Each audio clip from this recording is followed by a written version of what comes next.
it's easy to blame then President Trump continued and still continues to call COVID-19, the Right. China virus. Yeah, just because he's not in office doesn't mean that his surrogates aren't doing the same thing. And they're fairly recent, I think this was last week, there was a congressional hearing against on the rise of anti-Asian sentiment in Right, Congress. right, And there was a Congressman, Chip Roy from Texas, who used racist rhetoric, um, thinly veiled racist rhetoric, but hiding behind free speech, argument free, and tried to shut the hearing down. Basically, he obviously wasn't successful, but this is part of what's so infuriating and so egregious.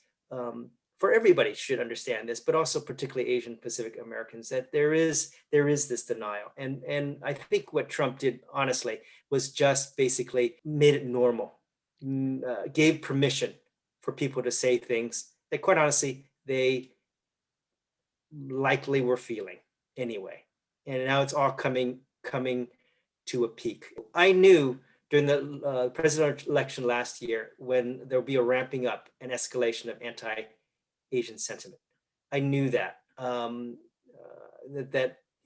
there was obviously a candidate who would do anything to try and win, and his surrogates continue that today. I knew it would result going to happen. I knew, and honestly, I also knew that something like what happened in Atlanta would take place. It's really sad that I have to think that way. I shouldn't have to think that way. But just as a professor of ethnic studies and knowing the history, it was, in many ways, was inevitable. And well, I take that back. It didn't have to be that way, but clearly there were people who purposefully use the racist rhetoric in an attempt to win an election. Just makes you ashamed of the country. But what's a long-term solution? Well, again, the rhetoric has been normalized. It had been brewing for more recently, but again, it's always there. It's always been there. It's just times it peaks. And, honestly, about 25 to 30% of the Latinx and Chicanx population voted for Trump.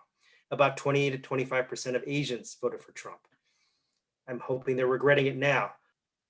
As you mentioned, voting is one thing. The other part is getting people in power who will step up, who would call it what it is, who would recognize what it is, who will make policy changes that will something as simple as, even just relooking at hate crime laws.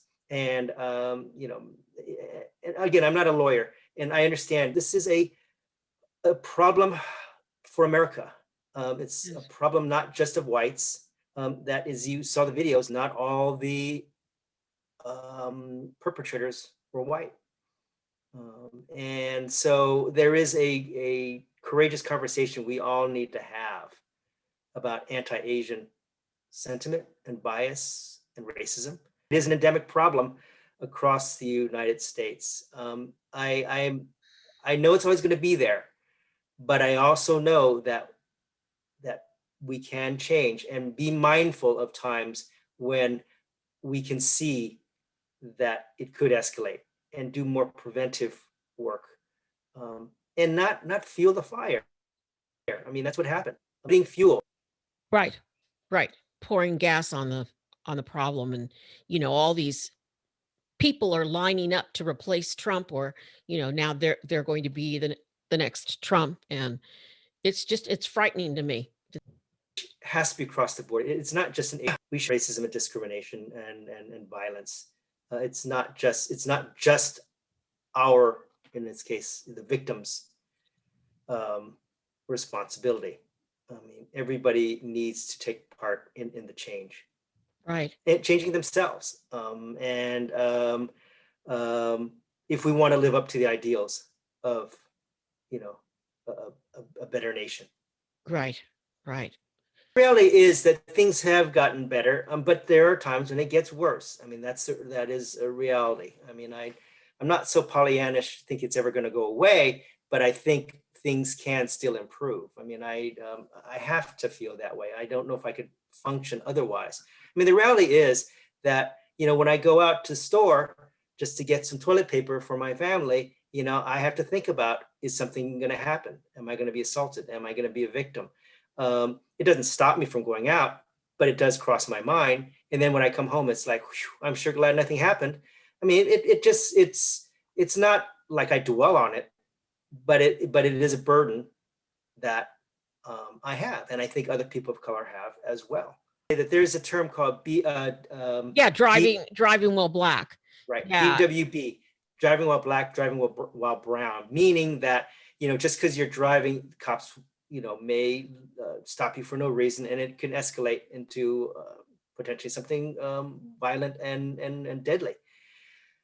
For the cases that I highlighted here in Atlanta, in Stockton, and in Elk Grove, the victims were minding their own business. They were not doing anything. They were not provoking anybody.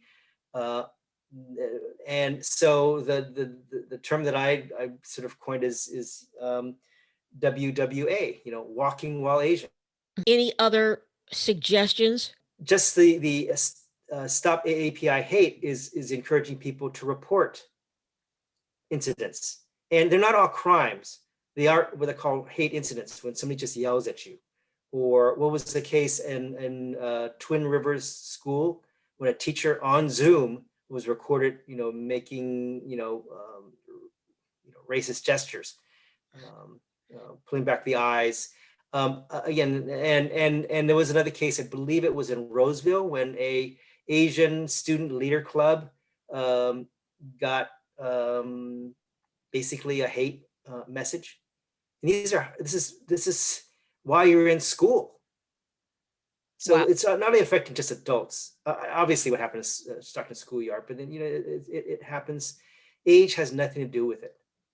Right. Race has everything. The podcast of our entire one-on-one conversation is posted now. Please share. Please subscribe.